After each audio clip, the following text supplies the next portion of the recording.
I don't worry too much about competition. I know that some people say, look, try and go into markets without much competition. Yes, it can be a little bit easier, but there being no competition in a market means there might actually not be a market there. I'm in travel, a very competitive market. I know my competitors, I've got so many of them, I don't care about any of them. If you do something better than them, you don't need to worry.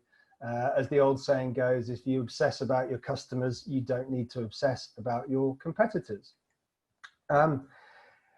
Enjoy it. Make sure you're picking a market that you are really going to enjoy. You're going to have to live and breathe this. You're doing it 24/7. So it's got to be something that you're passionate about. And you're going to have to sell your business to customers, to staff, to financiers, to anyone who wants to join your business. You're going to have to sell the story. And so make sure it's something that you really enjoy and have a passion for. Make sure, obviously, that there are good margins in that market. Do your research. There's no point sort of having to reach the sort of a 7-figure turnover just to break even. Try and pick a market where there's reasonable margin. And finally, make sure it's a good size and scalable, that it's not just going to be a small lifestyle business. Make sure it's something that can really, really grow, because you're going to put a lot of time into this. You're going to put a lot of personal risk into it. And so there should be the reward that's there. And that's only going to come from having a scalable business. Also, one final little tip: don't just go with the first idea that you think of, be it for a franchise or be it for anything else. Give it a good think. One of your characteristics as an entrepreneur is that you're likely to be very, very determined. And what comes with that is, if you pick an idea, you're probably just going to go with it forever and ever and ever. And so you've got to make sure it's the right one. It can be very difficult to change course. So do look at all of your options and think about them all very carefully. So I touched on a minute ago, travel. I work for a holiday company. At this particular moment in time, it's very interesting. Would I choose travel as a market to go into right now? Well, let's have a look at the facts. So in mid-March, so a couple of months ago, my sales turned from £30 million a year to pretty much zero overnight. So no one was booking holidays back in March. In fact, it got worse than that. My revenue didn't just turn to zero, it actually went backwards, because we had to start refunding customers for holidays that were now no longer going ahead. So either refunding deposits or full balance payments. So when your revenue line goes down to zero and then goes below zero, it does become very interesting. And on top of that, I couldn't really furlough my staff at the time, because in a travel business, when there's a global pandemic and airline routes are closing down left, right, and center, you actually need more staff rather than less. So we had less than zero revenue. Our staff costs were going up. My supply chain was collapsing. So I had suppliers all over the place, airlines, hotels, tour operators going into a tailspin, not being able to refund money. And then on top of that, we had negative press about the travel industry and how people weren't getting their refunds and stuff like that. So it all looked pretty bad. And also thinking of the medium term, loss of customer buying power. If people are losing their jobs, are they going to be spending money on holidays? So pretty sort of disastrous situation. So would I start a travel business right now? Hell yes, of course I would, but why with all these negatives? Well, the crisis is going to come and go, but travel is going to be here forever, and it might stay for a while. I'm not saying there's going to be a vaccine tomorrow, next month, the month after, but this time next year, you would hope that a vaccine or a treatment has been found, and everything is sort of back to as close to normal as it can be. So crises come and go, travel remains forever. And no matter how much travel might shrink a bit in the short term, it's still a massive, massive multi-billion pound market, and still will be. And for any business owner who's starting, you only need a very small slice of that. You only need a cup of water from the reservoir to actually make a success and to actually have a multi-million-pound business. My business at 30 million is still tiny compared to other travel companies that are out there. So it's going to be a massive market. And also, one advantage that you'll have if you were to go into this market is that you can be lean, nimble, with just overheads of a few £100s a month, rather than some of the big boys with hundreds of millions of overheads. And unfortunately, competition, or fortunately, depending which way you look at it, is going to get wiped out. There are going to be a lot of travel businesses that go under, especially the ones who've been discounting traditionally for a while, wafer thin margins. So the market is going to be wide open. Supply is going to be restricted. Airlines are going to cut back on routes, so prices are going to rise, and actually more margin is going to be available. And finally, if you're looking to start now, it's going to take you a few months anyway to get up and running, and so by which time the market will have started to recover. And so you won't be entering at the bottom of the market. You'll be entering as it starts to, as I say, go on the up. And obviously, travel has the most tremendous perks. This is a picture I took of a free trip I had to a private island in the Bahamas. And yes, that was my bedroom. So let's all remember, keep our eyes on the prize. This is why travel is going to be around for a long time and be very successful. And just quickly, how are we coping? Luckily, we've got a very loyal customer base. We've been going 15 years, and our customer service is tip top. We didn't furlough any of our customer service staff. We've got a dedicated staff. I've got over 100 home workers working from home 24/7, and so they pulled out all the stops. It means that 75% of our customers were actually rebooking rather than cancelling, which is sort of market leading. We've got a very flexible business model, and we're doing very well.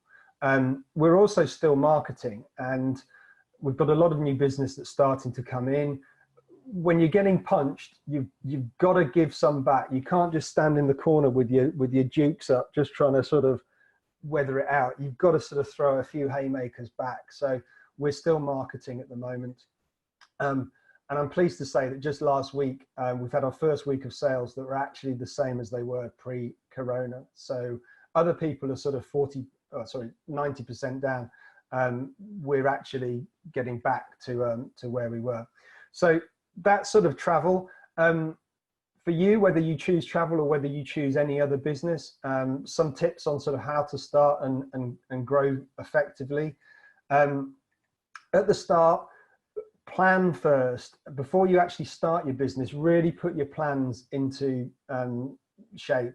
When you're running a business, you won't have any hours in the day. Now is the time to be strategic.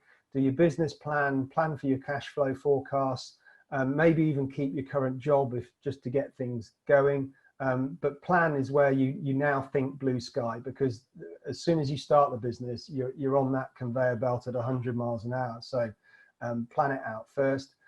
I'd also suggest work from a long-term budget backwards rather than year one and then add a bit for year two and year three. Where do you want to be in 5 years' time? What numbers do you need to be hitting, and work backwards? And when you do that, it will show you some of the sort of the stretching targets that you're going to have to make to make the business as successful as you want it to be. Also put a huge value on your own time. It's so easy just to throw hours and hours, and if you're a one-man band to start with, you'll just throw your hours and you'll do everything. But if you do that, you're not valuing your time. Put an hourly rate, pretend you're a lawyer or something like that, and think, well, is it really worth spending, even though I'm small and I've got no one else to do it, is it worth me spending an hour, 2 hours, 5 hours pursuing that opportunity? What else could I be doing with my time? Your time is the most valuable commodity that you've got, and so put a price on it, and don't get sucked into some of the stuff that you shouldn't really be doing. Also set a time scale to be working on the business, not in the business.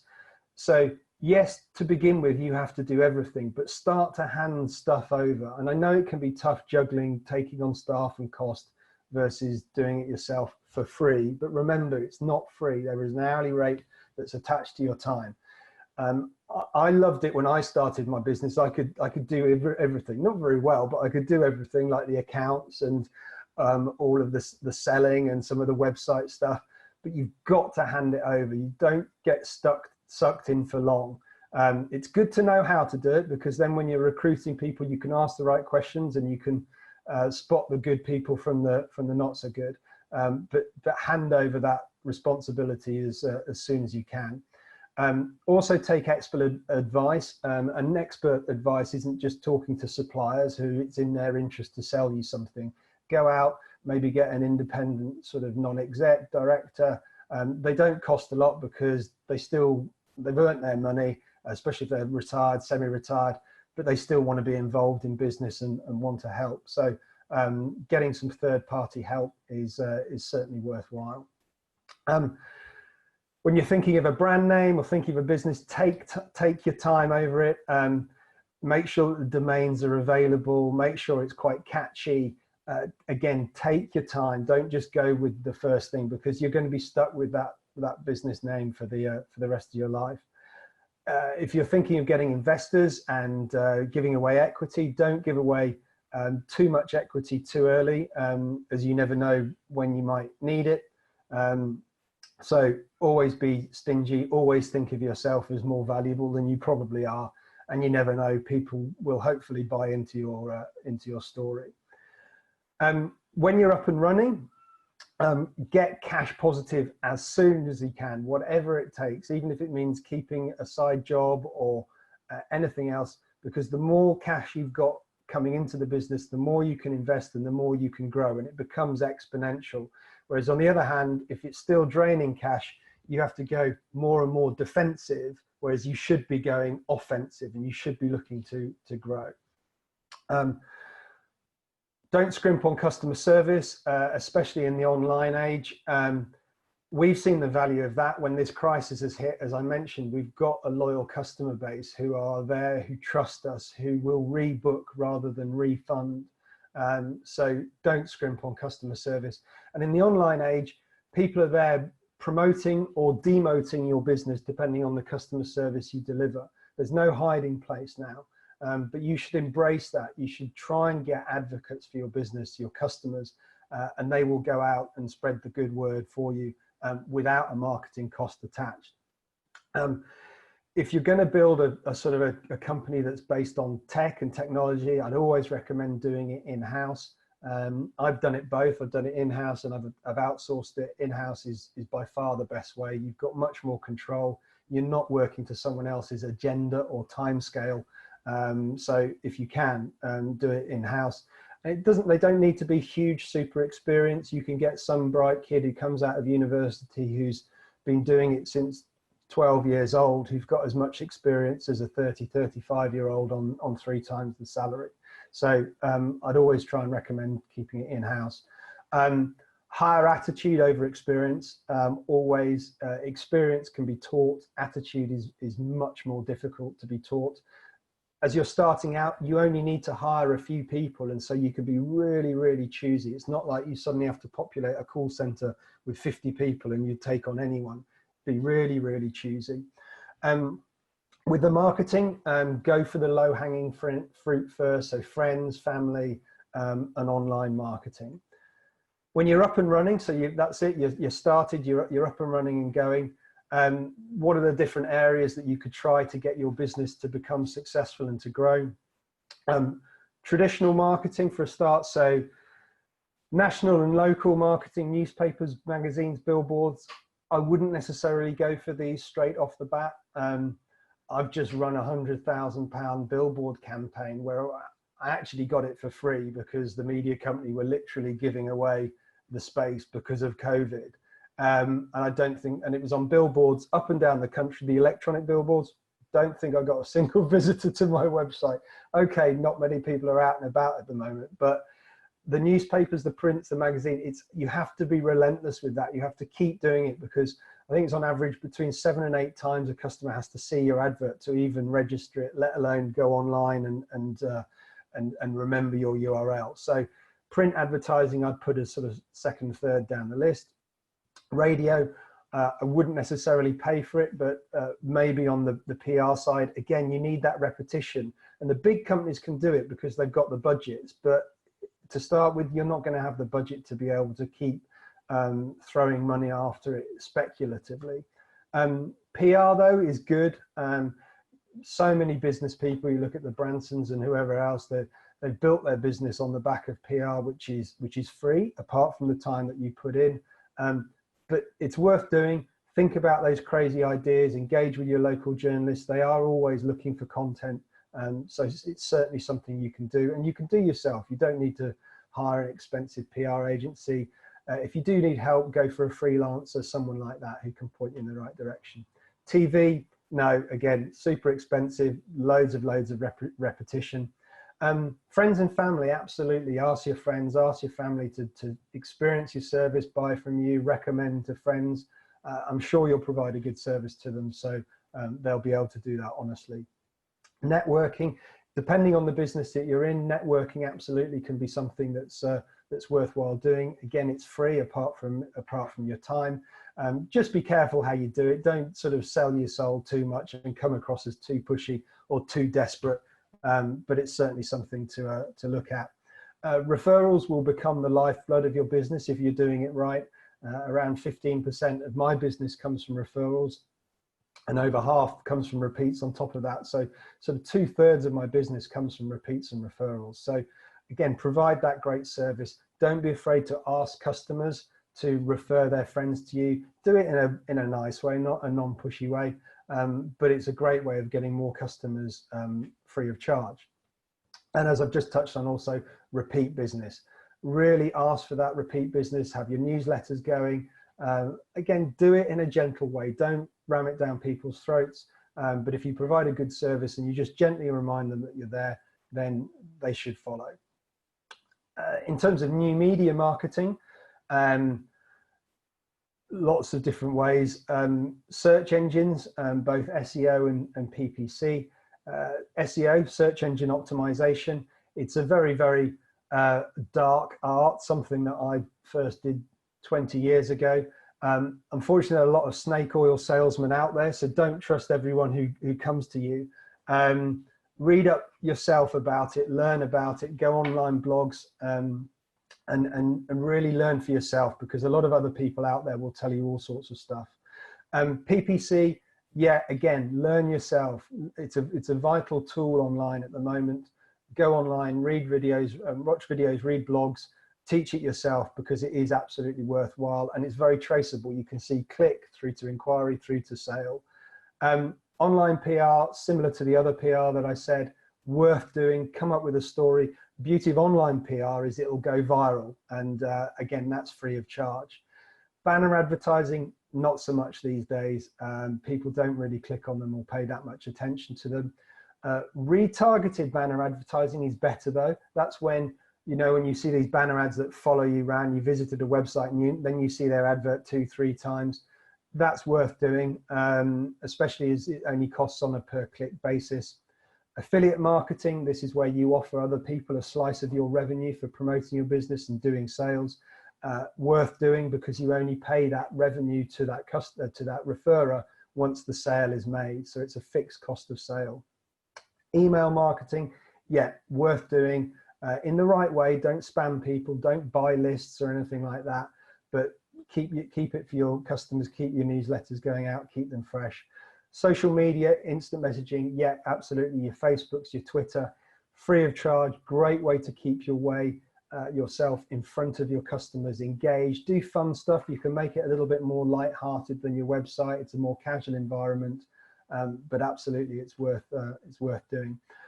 Also sign up to something like Google Analytics. You've got a website, so that you can see what people are doing on your website. Sometimes it can be as simple as a spelling mistake or a picture that doesn't look right. That means your conversion rate drops right down.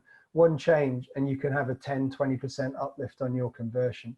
So well worth doing.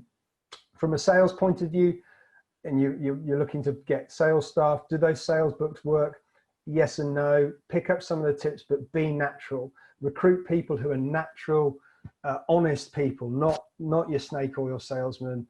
just people who can engage with people and are honest, friendly. Don't lie about your product or service, because you need to change it. If you have to lie about it, you've got to change it. Measure the sales, make sure that people know what targets they've got to hit, and hold them to it. And have bonus schemes. Have a lot of, for salespeople, have a lot of bonus orientated schemes. They'll back themselves to hit those targets. Use your testimonials, ask for testimonials from customers. They're very, very, very, very powerful.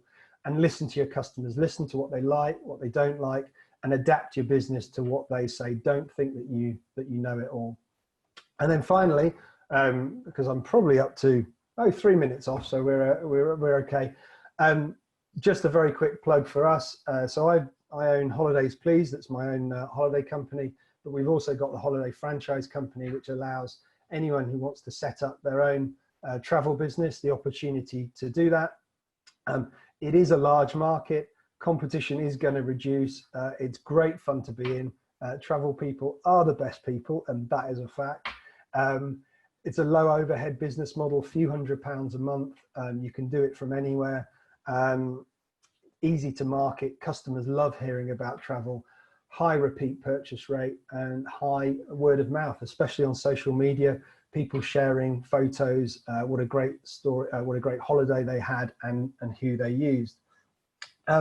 So I think we've got a couple of minutes. I'll have a quick look on the Q&A. So if anyone wants to leave any questions, we've got a couple of questions in already, but if anyone could ask some more, I'll happily answer them. So we've got a question here. Would you think hoteliers have an advantage in this business? So if you're a hotelier, you've got some pros and cons in the travel business at the moment. The pros are that you own your own stock, you control your own price, and you can market yourself and get customers directly if that's what you want. The challenge at the moment is that obviously consumer demand is a bit up and down. Well, it's down before it goes up. So you might have a lot of empty occupancy at the moment that's quite hard to fill, and so it can be quite a high overhead. So it's a high overhead, high reward model if you're a hotelier. But yeah, you can set up your own travel agency, selling your own hotels if that's what you want. And then a follow-up question: does this model only work in high footfall areas? What if you live out in the country? Well, actually, for us, for this franchise opportunity we've got, it's actually online. You can have a shop, and we do actually have one shop in the Cotswolds, but actually 99% of the business we do is online. So we'll set you up with a website, we'll teach you about all the marketing, how to promote the website, how to promote yourself, and the business comes from that. So you can be doing it in the countryside, in the UK. We've even had people overseas doing it. I had one story of someone who was doing it, they were in Barbados, and they were speaking to a customer, and the customer said, "What's such and such hotel in Barbados like?" And my sales rep went, "Well, I can see it from here, and it's looking pretty nice." So yeah, you can be flexible, you can do it from wherever, and we give you all of the tools to do it. Another question that's come in, this sounds brilliant. I don't think it's my mum who's doing this. This sounds brilliant. Would you say a lack of business experience is a hindrance for looking to start, and also what level of investment is required? So first point, do you require any business experience? Well, I didn't when I set up the travel company, and I've done okay. And what's more, I will be imparting that upon anyone who wants to start. So we will teach everything that you need to know. I think we would ask for common sense rather than business sense. You don't have to have been in the business world. You don't have to be the all singing, all dancing entrepreneur. We just hope for a bit of common sense and a bit of dedication, and someone who's willing to listen. And then we can teach the rest. Also, what level of investment is required? Our packages start at the sort of are around £14,000 to £15,000 plus VAT. You only have to put down a £500 plus VAT deposit, And as part of that, you get a business planning meeting where we go through and we draw up a draft business plan with you based on where we think you are going to be successful.